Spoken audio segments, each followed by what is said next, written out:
content into it. And this was for the Healthier You National Health Programme for people identified as being diabetic or pre-diabetic. So it's actually really, really useful for most people.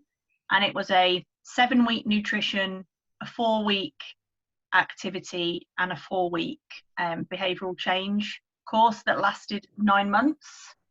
So people used to come at first every other week, and then they've moved to once a month, but they have really good success rates with people getting back into healthy ranges for all sorts of measures, just by understanding a little bit more about food.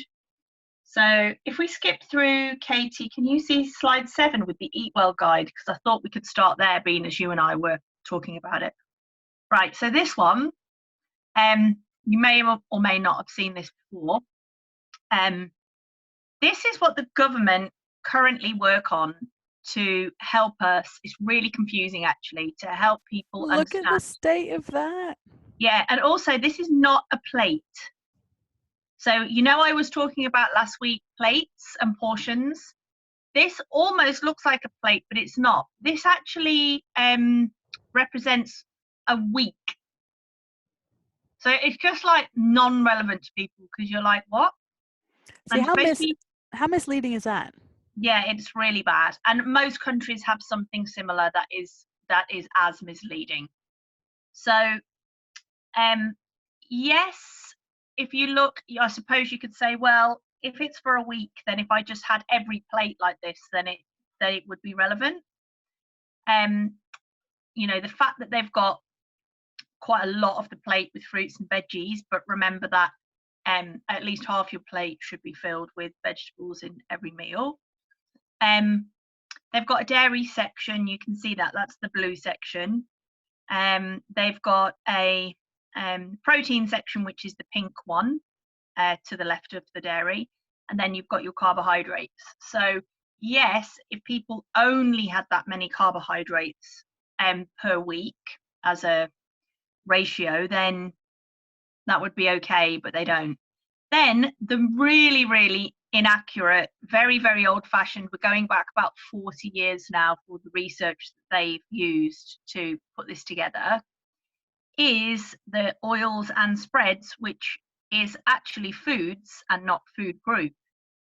So it's saying, like, that's the tiny little purple slither, reduce your fat content, because all of our health research, which doctors and dietitians refer to, is based on a low fat diet.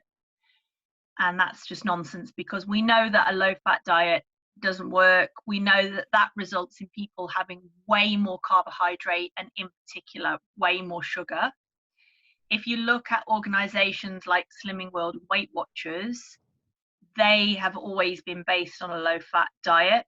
And when they sell their own products to people, they're highly processed, additional sugar and sweetener, high carbohydrate products. Oh, it's horrific. You read the back of those things, and the laundry list of ingredients is just absolutely insane. And it's all chemical-based products. Yeah, it's awful. And apart from anything else, for me, they're exploiting people's vulnerability. The fact they've gone to them for help to lose weight. So they've got a lot of stuff right, in essence, bringing people together in a group where you attend something weekly, to look to somebody to give you some answers and get support from other people. All those things are really, really successful when it comes to people working on weight loss, but more in the short to medium term, like we've spoken about before. So what happens when you're on your own? Do you have enough education to be able to go to the supermarket and make the right choices? So that's I suppose was the good thing about this NHS program, is that it really was educating people, because they didn't even know that we had food groups or what foods were better or worse for their health goals. So I just thought I'd bring attention to this to let you know that things are changing and government advice is changing, but it does take about 17 years to change policy at government level. So when it's interesting with this whole coronavirus thing at the minute, when people are saying, oh, let's just get a a vaccine. Like, it's like, you can't just do that, because any public health advice, or anything to do with public health, takes ages, takes years and years to go through and be changed at policy level. So this is all really, really old stuff. The other thing I don't like is that in the bottom left-hand corner, you can see they've got like crisps, muffins, cakes, chocolates, and it says eat less often and in small amounts. Well, yes, but why even mention them at all? Yeah. Because some people would interpret this as, oh, these are okay. It's saying I can have these. Yeah. Yeah, okay, we like to have balance, but they shouldn't be in their own food group. You know, crisps are carbohydrate, and they're the wrong, you know, the muffins and the chocolates and whatever would be the wrong types of fats and sugars. So anyway, so I thought I would just mention that. Last week, if we just skip through now, Katie, we spoke about carbs. So that's one of the things there. We spoke a little bit about fiber. This is the glycemic index. Sorry, what page do you want me on? Well, I wasn't going to mention it, but it's quite nice to see the chart. So that's 11, I think. Aha. There, yeah. So that's just showing that for the carbohydrate foods we spoke about last week, the really, really fast ones, which has got some nice examples there, cereal bars, jelly, sweets, energy drinks.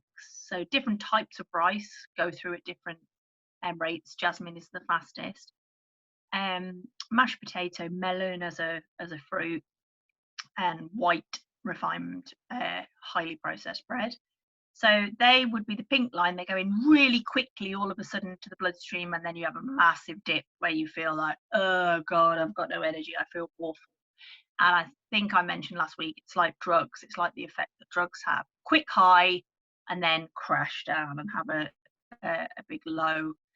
So the low GI foods, usually the more fibrous foods, are mentioned there, and they are much more steady. They go in a little bit more steady, take a longer time to digest, don't result in a blood glucose spike, and therefore your insulin doesn't have to work so hard. So that's quite a nice little visual. And then I think we'll just skip to fats now. That's protein, because we can speak about that another day. So right, so the government recommendations for fat, quite interesting. Just out of interest, so I think we've only got Kaylee on here, haven't we? Do you know much about fats? I know, I feel like all I know is that there's like healthy fats, like from nuts and avocados, and I don't know, I feel like that's all I know. And that saturated fat is bad, maybe? Yeah, so no food is bad or good, and actually saturated fat isn't bad in moderation. Okay. So what I've got, which I can take a photo of actually and show you, because I was looking through some of my stuff. There's a really nice visual, you can see this, where we've got like a traffic light system, and what I can do is I can like copy this section and stick it on for you, but it's showing you that trans fats are the ones that are really bad. So trans fats are typically really hard fats at room temperature, and they're very cheap, and they're used in all of the processed foods that we eat. So you'll find them in takeaways, unless the restaurant's like super posh and they're advertising that they use different types of oils, etc. But like in your pizzas, anything that like frozen chips, for example, are coated in. Fast food, your biscuits, cakes, that types of things, all the really like naughty stuff that you know are like, oh gosh, it's like pretty bad. They'll use the trans fats, and they are the worst. Very, very cheaply manufactured, and just really, really bad for our LDLs, which is our cholesterol, which I'll come on to. And they are paired up with excess carbohydrates here, because we know that the wrong types of processed carbohydrates usually have trans fat fats in them as well. So you've got a bit of a double whammy with too many carbs and the wrong types of fat. And then you move on. These ones here that are in yellow, they're kind of like, they're okay in moderation. And fat is super essential for so many things, which I'll come on to. But you've got your polyunsaturated omega-6. So omega-3s are mentioned quite a lot, but in the Western diet, let's say, the ratio between omega-3s and omega-6s is off. So we probably, if there's a ratio of around like 5 omega-3s to 20 omega-6s, and it's just about reducing the omega-6s because they do have some use, and increasing omega-3s, which are up this end on the green end. So your cheaper oils, again, like a sunflower oil, would be an omega-6. So they're the ones we want to reduce. Saturated fat and butter. So in moderation, butter is actually often a better choice than some of the cheaply processed oils that maybe have been marketed to be reduced saturated fat, because people would think, oh, saturated fat's not good. But something with an omega-6 or a trans fat is a lot worse. So cooking with something like ghee or even coconut oil, which is a saturated fat, is better, not only for what it kind of is made from, but at certain temperatures, fats are useful or not useful as well. So, you know, saturated fat is okay. I only cook with extra virgin coconut oil, which is quite hard at room temperature. So the more saturated fat a product would have, it would be harder at room temperature. And as you come down to these green ones that we'll come on to, they're very fluid at room temperature.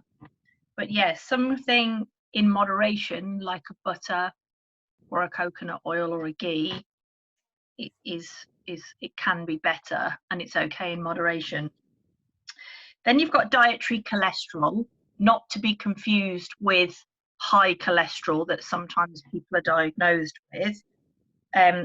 Dietary cholesterol, eggs is the number one example there.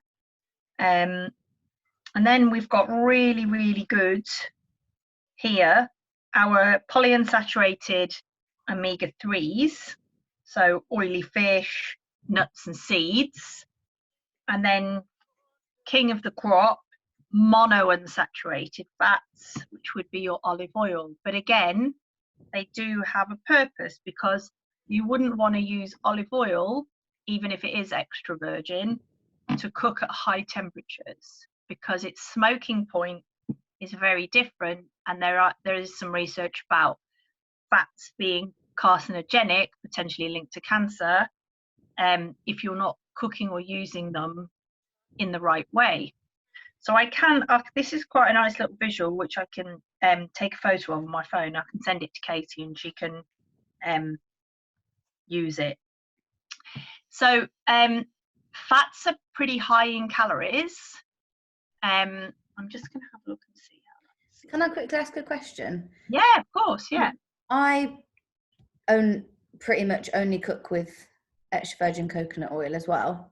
Yep. What is moderation? Because I pretty much every meal I cook with at least a teaspoon of it. That's fine. So do you remember I said last week about thumb per person? Uh-huh. So if you think about, like, from your knuckle of your thumb to the tip of your thumb, that probably is about a teaspoon, probably a little bit more. Well, probably a little more. My thumbs are well chunky. I've just had a look at them. I love the thumb rule. So yeah, I would say, you know, a teaspoon per person. So if you're cooking for both of you, then sometimes you don't need that much.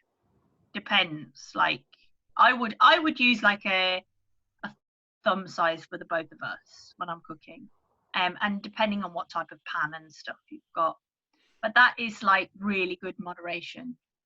And then if you didn't, you know, it's all like if you were having, I don't know, let's say that you cook some chicken, like, you know, like lightly fried it in coconut oil, and then you wanted to have a nice side salad, and you had some of your portion left, you could have a little bit of olive oil dressing on there, because that would help out with the monounsaturated. Or if you were having some salmon, and I don't know, I always put mine in a parcel in foil and steam it on top of the pan, because oily fish is so oily, it's cooking in its own oil anyway, so you don't need to add anything to it. Then you've got room to have a little drizzle of your olive oil, for example.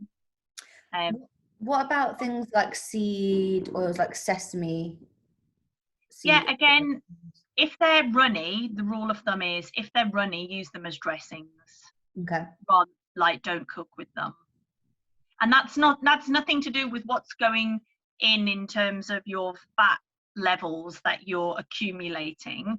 That's to do with the smoking point. Yeah. It's something that I cover in a bit of depth on the Whole 30, which is, you know, when we're going through that, we're talking about oil choices, and a big reason behind the limited oil choice is because the majority of oils don't have a high enough heat point to, and then as Jill said, a lot of the research is showing that, you know, they become carcinogenic when heated beyond that. So, you know, my rule of thumb for just cooking is coconut, avocado oil, or ghee, because they have very high heat points, and I would just avoid cooking with any other oil. Any other oil that's a good natural oil, not a super cheapy crap one, I would use cold, and just keep that as a real rule of thumb. Just makes it easier. Yeah. Yeah, so I found out my like official university stuff. So just to let you know, fats, I'll just read this little bit out. Fats are essential, which mean, so we've got nutrients that are essential and non-essential. Okay, so non-essential means that our bodies produce them ourselves. And so you don't need to consume as many to be healthy, but essential means that we have to consume them. Okay, and if we don't, you're not going to notice an immediate effect, but down the line, and as you get older, then you're going to be deficient in certain things, so you'll have problems later on.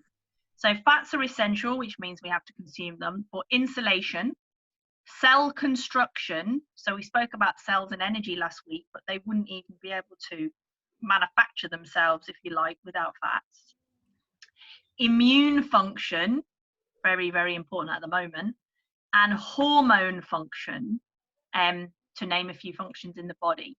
The guideline daily amount for fat, remembering that this is government guideline, so let's take it with a pinch of salt, is 70 grams of total fat per day, of which no more should be 20 to 30 grams saturated fat. Okay, so women would probably look at 20 grams, men closer to 30 grams of saturated fat. But if you do the thumb rule, you don't have to measure that, because you will not be exceeding. So that just makes it a lot easier.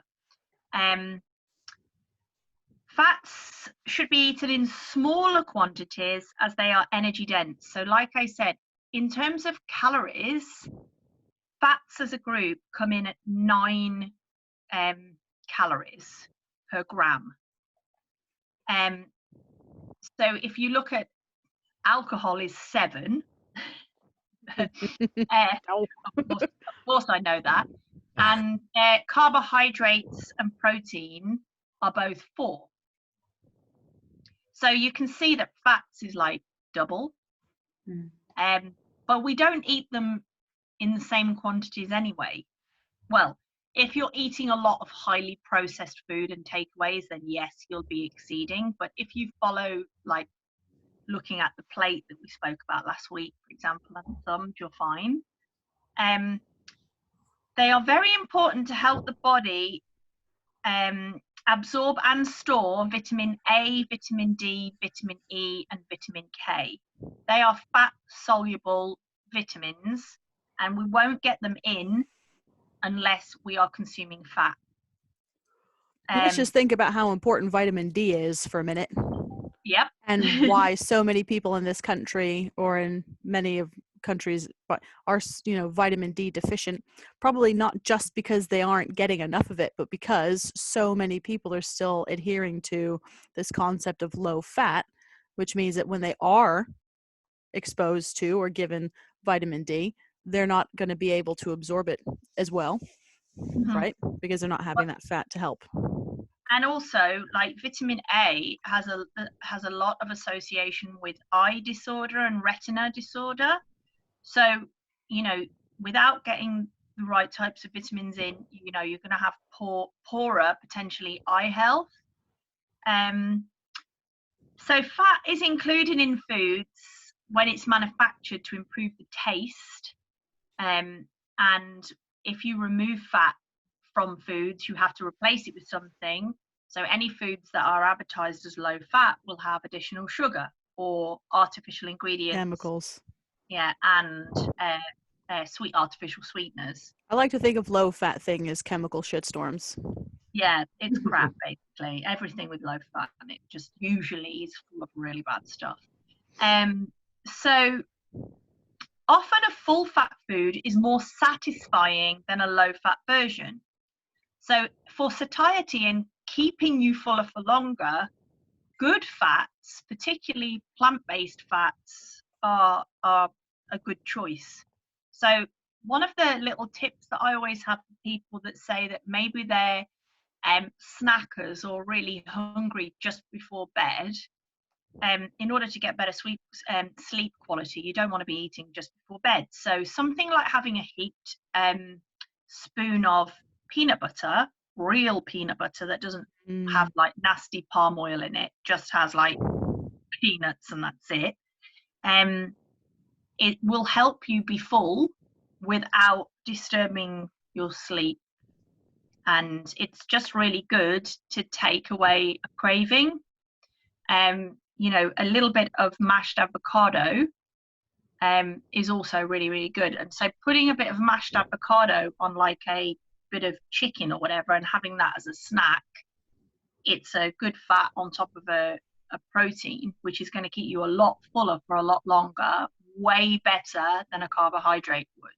Because like even when we went back to that chart for the glycemic index, there still is a little spike even with the low GI foods, whereas you're not going to get that with any fats or proteins.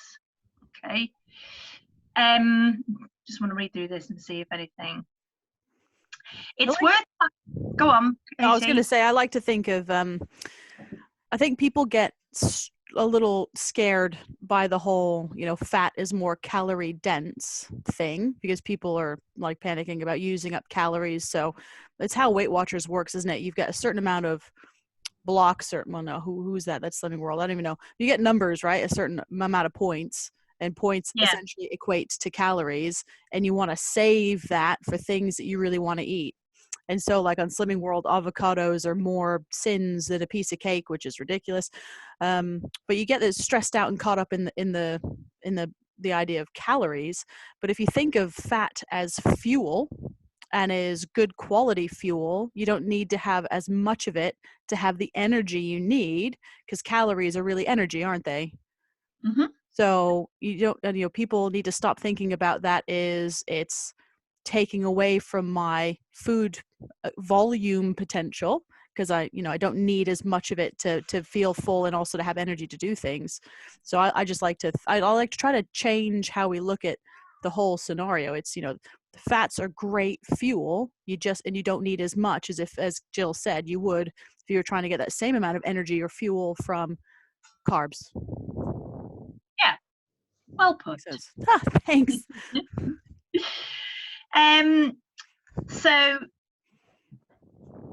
on the Eat Well guide, remember that it's a slither, and also, like, you can see there, it's showing you the wrong types of thing to choose. Oh, so stupid. Yeah, so it's not just oils and spreads, because we want to encourage people to have more of the plant-based options.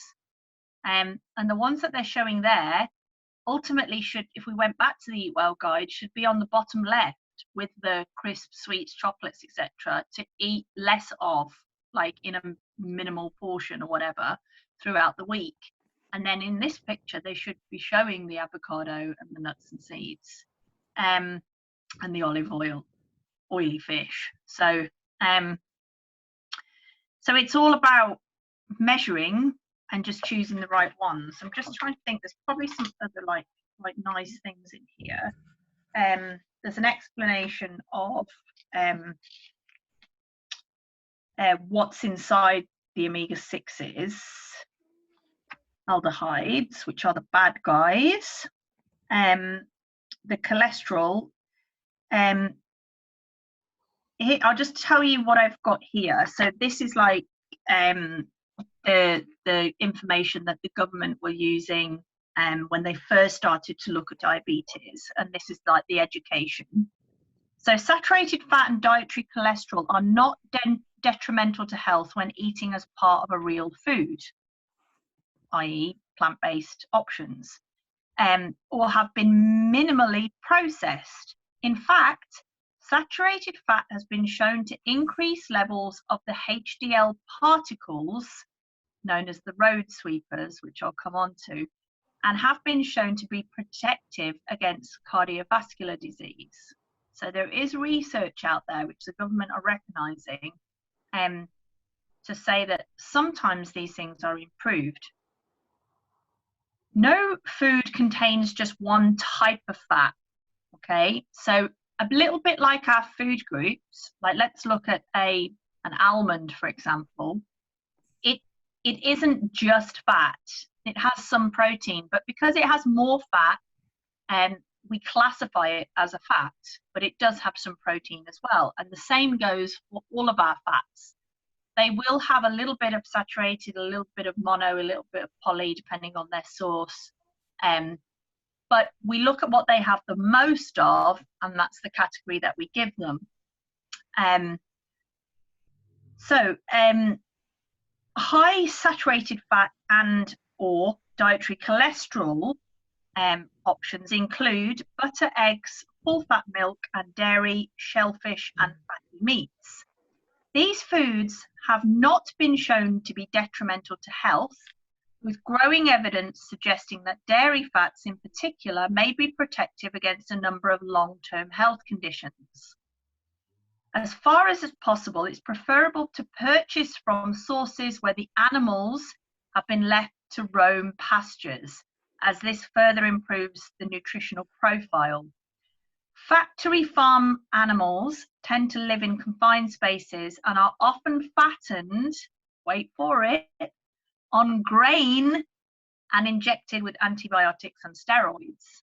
So if they're fattened up with grains, which are carbohydrates, that's going to change the type of fat that they predominantly have. And obviously antibiotics and steroids are just no good for us in any case. So this is like a pretty, I'll try and like photograph these sections to let you have. I've got a few web-based and book resources that are really awesome for going down that rabbit hole in particular, looking at your food sources and how their food sources, if you're a meat eater, especially impact the quality of what you're eating. I think interesting for me, just as a little side note, obviously coming from America, where the food industry and the quality of livestock is so horrific. You know, I was a vegetarian my whole life living in America from the age of 6 until I moved to England. So I didn't really have a lot to do with it, thankfully, at the time. But even now, as a meat-loving individual, I wouldn't touch meat in America unless it was from a local farm that was free range, grass-fed, organic, literally every frickin' tag word you could put on that I would look for, or else I wouldn't have it, because the negative health impact it would have on me consuming that is absolutely insane. I mean, and there's a lot of movements, whole food movements, a lot of this stuff that's born from the States, a lot of the the write-ups and stuff sound very sensationalized. And I think the other thing to remember is you have to look at where these things are being written, and things that are being written and published in America aren't necessarily going to be as relevant to our food sources over here, because the farming industry has got very different standards.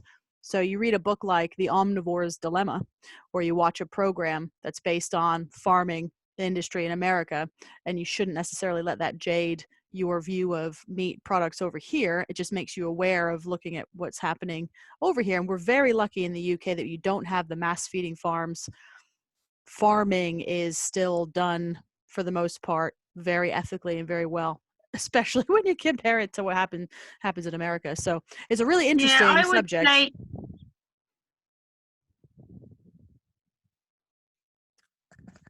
Sorry, Jill.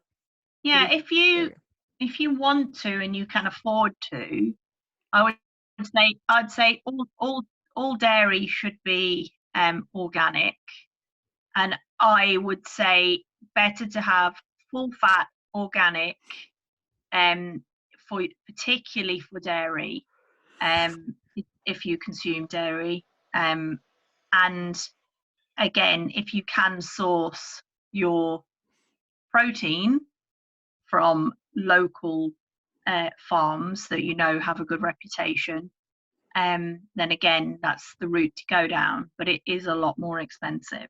Well, the good thing is a lot of local butchers get their meat from local farms, and it's just worth doing a little bit of research, because that tends to have a much better price point than the stuff in Waitrose. It's all, it says it's grass-fed, organic, et cetera, et cetera. So it's always worth the question to find out where your butcher gets their stuff, because that tends to be the case. Yeah, going back to that book that I mentioned last week, Michael Pollan, In Defense of Food, that talks about some of the stuff you've mentioned, Katie, about farming and what actually really happens. So yeah, can you flick through these slides on this PDF? And just, where do you want me to go? Yeah, that was a video, which I won't be able to show, but if we can get through to make it work, then that would be ace. So here, it's giving you the answer over the top, which is a bit annoying, but these go through, and usually they flash up individually, and then you guess which is the highest in saturated fat, for example. So these are just some of the things. It's very multicultural. Donuts, gulab jamun, churros, and baklava. Some of the things that, 3 of those you may never have eaten before or even heard of. But the baklava is deep fried and made with a lot of butter, way more than the kind of appropriate portion. So just go to the next one. Halloumi. Katie's frozen. My frozen. Oh. Yeah. So what's the lowest in saturated fat? And that's quark, which you can find. Yeah, and it's really good for cooking with. It gives you a creamy base to things. But as well, halloumi, although it's salted usually, and paneer are not bad choices in moderation. They are real foods. These are real foods still. Yeah. Anything that promotes halloumi makes me excited.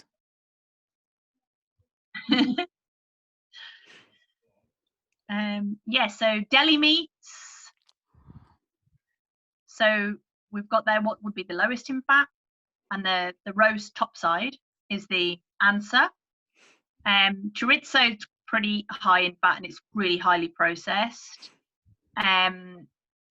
Corned beef is very processed as well, depending on what the satay, if you've made your own chicken satay, it'll be fine, because it would just be like a peanut butter base. But the top side would be the answer there. What's the next one? Whoa, it's going crazy. There we go.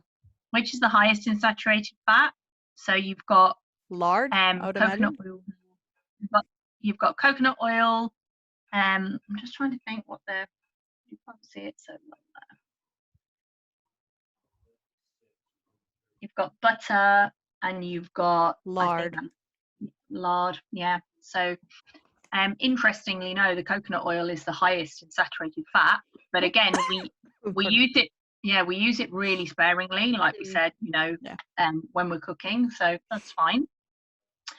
And the next one, pork scratchings, it's got to be.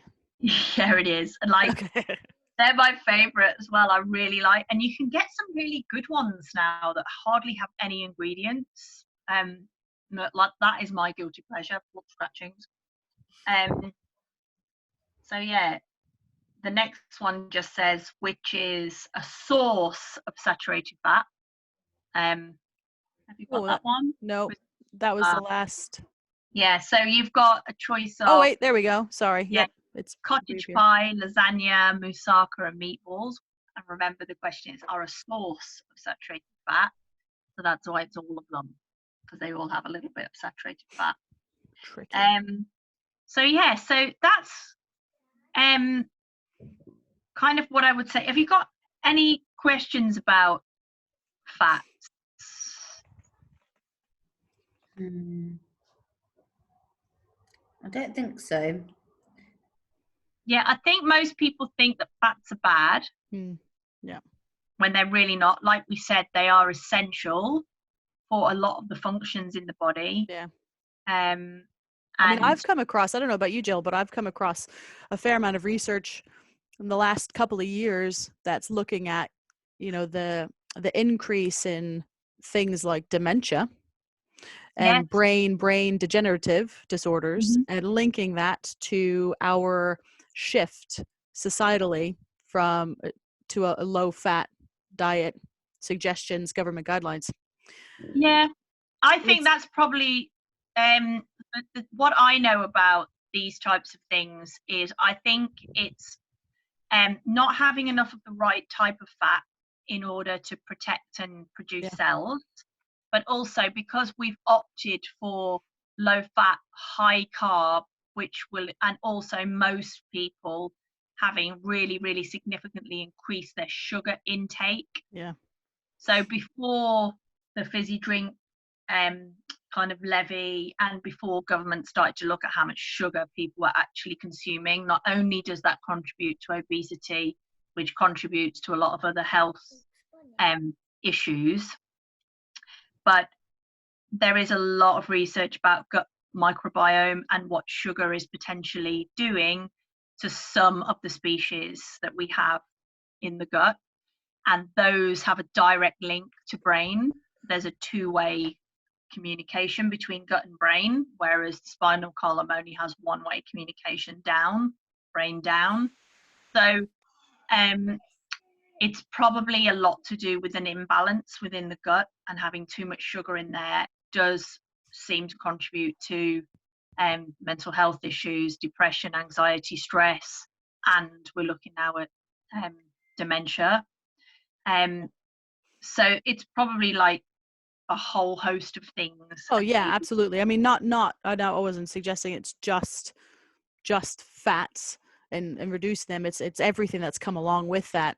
It's the increased production of super cheap, quite bad for us oils. If we say the word bad, not optimal. The increased chemical content, the increase of not real foods in our diets because of convenience and everything else. Just all that stuff that's happened in the last 30 years, has changed very dramatically. And look at all the illness that seems to be exploding around us. It's interesting. The one thing I just kind of wanted to finish on was I've got a bit of a diagram here. You won't probably be able to read it, but it's dietary cholesterol and how that doesn't have a direct association with increased blood cholesterol levels. So more likely, and now we think that what's happening is we have a motorway network inside. We have LDLs, which are the bad guys, and we have HDLs, within our cholesterol reading, which are the good guys. Okay. We know that if we have too much glucose in the bloodstream and it doesn't have anywhere to go, then it can start undermining or diluting our good cholesterol transporters. So rather than it be a direct dietary concern in terms of, oh, I'm eating way too many eggs, so I'm having high cholesterol problems, it's more likely that there's too much glucose in the bloodstream and there is damage to the transporters, and therefore if you imagine like they're a truck driving along trying to take the cholesterol away and deal with it, and then they're getting damaged or there's an accident and they're spilling over and dropping that cholesterol back into the bloodstream. So, you know, people were advised to go on low-fat diets when they've got high cholesterol, which would just have the complete opposite effect of what you would want. So the education now is about eating the right types of fats and heading towards the moderation for our yellow group and a lot more of our green group, and reducing the carbohydrate and sugars so that you're kind of dealing with this problem from both ends, so that you create more stability when those cholesterol transporters are trying to do their job.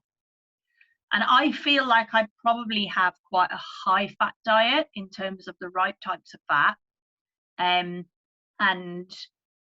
Although we're all individuals and everybody's different, but my cholesterol levels are really good and my HDL level is really, really high. So, you know, I'm convinced, and nutrition is a bit of, there's so much research saying do this, don't do this, eat this, don't eat that, but it's about trying to interpret and thinking what you really believe is true. And I do, for fats, really, really believe that we should all be increasing the amount of fats we have. So I would even go as far to say try and reach 2 to 3 portions of oily fish every week, and increase your nuts and seeds and avocados and oils, and even some saturated fat for those who are not veggie, obviously, but the fat that's on a steak, for example, you don't need to add anything to cook that in, because if you just turn it on its side so that the fat is cooked first and starts, you know, juicing into the pan, and then you're cooking it in its own fat, and that's okay, that's moderation. And I think those types of things and types of foods that you include and increase in your diet are going to help you be fuller. You're not going to be tempted to snack so much. You're giving your body the best fighting chance to function optimally, and you're going to reduce the carbohydrates and sugars, particularly refined sugars in the diet. So the fats is always a difficult one when you first start working with people, because you have to recondition thinking around fats are bad, and they're really not. So yeah, that's that.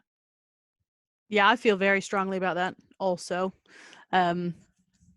It's so important to destigmatize, but also to educate on what constitutes a healthy, positive towards your health fat. Mm-hmm. You know, because if you just listened to fat's not bad, and then you went off and you're like, right, well, donuts are really high in fat, but fat's not bad, so I'm gonna go have a donut. That's, you know, and it's actually looking at the whole message and remembering that the guidelines that are being, you know, explored are based on whole foods, most of your plates veg, a handful, you know, a palm-sized portion of protein. All that stuff still goes hand in hand. And now what we're looking at is, you know, what is fat, what is good fat, or what is optimal fat, and how does that benefit us? Still remembering that a donut is a donut, I don't, regardless, we're not even going to think about how much protein, carbohydrate, or fat is in a donut because we know it's a donut. And that's on our, just have it occasionally as a treat. Don't be a Grinch, but they're not going to push us towards positive health. And it's remembering to keep all that in mind as we're exploring this, because a lot of people just run with that idea and think that that just means any old fat. But the whole point here now is, well, we've given you a little bit more specific information so that then you can go and look at what you're doing and think, yeah, okay, well, good fats are good. Let's go for it. Let's use that for fuel. Are there any other plant-based fats? Like we've got avocado and nuts. Are there any others? All seeds. So I can like give you a list. I'll put that on my little like homework to do. In fact, I think I've got like a worksheet somewhere that lists the foods that are in each category. So I can do that. I can get that to Katie tomorrow. Yep. Anything coconut, Kaylee. Okay. Yeah. What was I going to say? Oh, we haven't mentioned triglycerides, which is blood fat. So again, excess glucose, if it doesn't have anywhere to go, can convert to triglycerides, which are blood fat. And obviously people, if they had a measure, again, if they went to the doctors and they saw that their triglyceride level was high, they would probably be recommended to have a low fat diet, and it's nothing to do with that again. So like the top two things, I suppose, from today are, we're still mentioning carbohydrates and refined foods and sugars, but mainly, even if we ate brilliant carbohydrates in massive portions and they don't have anywhere to go, they can convert to triglycerides. It's the triglyceride that then starts messing around and damaging the cholesterol transporters. So again, just to confirm, high cholesterol is not to do with dietary cholesterol that you eat. It's the transport system that's not working properly, which has probably been damaged by the triglycerides, which is the blood fat. So you can go down another rabbit hole with this, and if you wanted to start looking at your ratio of omega-6s to omega-3s and just try and balance that up, but it's pretty simple. Eat less processed foods and cheap oils, and eat more whole foods which contain really good fats, the monounsaturated and polyunsaturated fats. And as the most confusing aisle in a supermarket for fats, I think, is yogurts and spreads. So most people would say, oh, I'm buying this because it doesn't contain as much as XYZ. But if you have a look at the ingredients, like with all foods, it should only have one thing. So I had a look earlier. If you look at your coconut oil that you cook with, it'll just say ingredient coconut oil. That's it.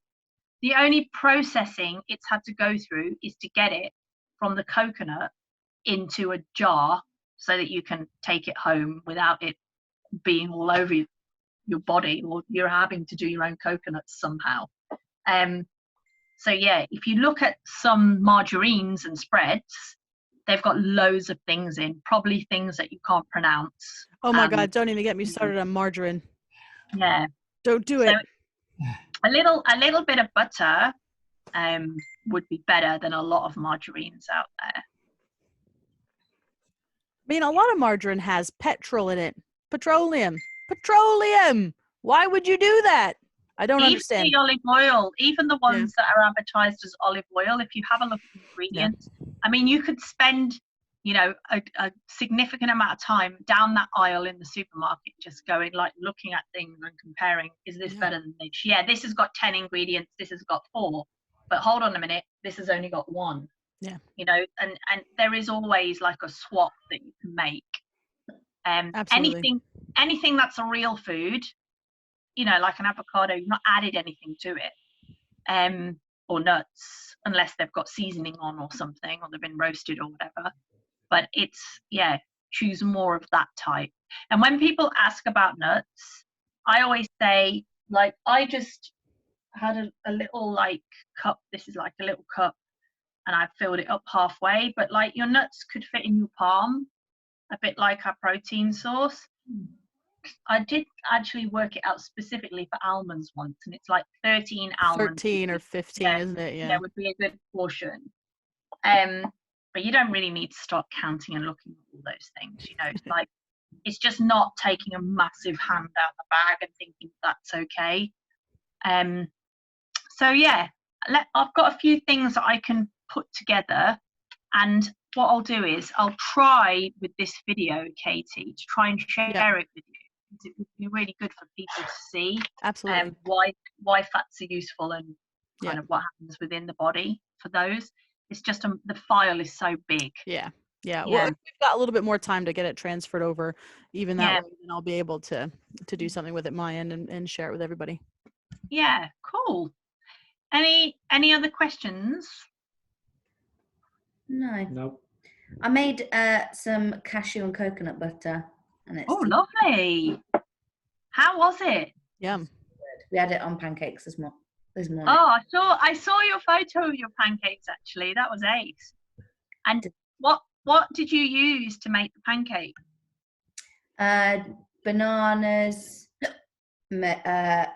almond milk, oat flour, baking soda, and some lemon. But I forgot to put the lemon in, so they're a bit flat, but they were still good. Cool. They sound nice. They were good. They were really good. Paul's happy to check things out, taste things, just to make sure. Cool. Well, thank you. I'll try and get some comprehensive lists together and take some photos of these things because they're useful, like diagrams and stuff. Definitely. Yeah, and if you want to get into any more depth, because I'm trying to keep things fairly to an hour, user friendly at the moment. But yeah, if you want to know anything in any more depth, just drop me a message. Okay. We'll go from there. Sorry about my hiccups. Thank you. That's okay. Cool. Well, have a really nice sunny Sunday. Yeah. You too. You too, Jill. Thank you very much. Hey, no worries. And see you all soon. Bye, everyone. Thank you. Bye. Bye. Bye, guys. Yeah.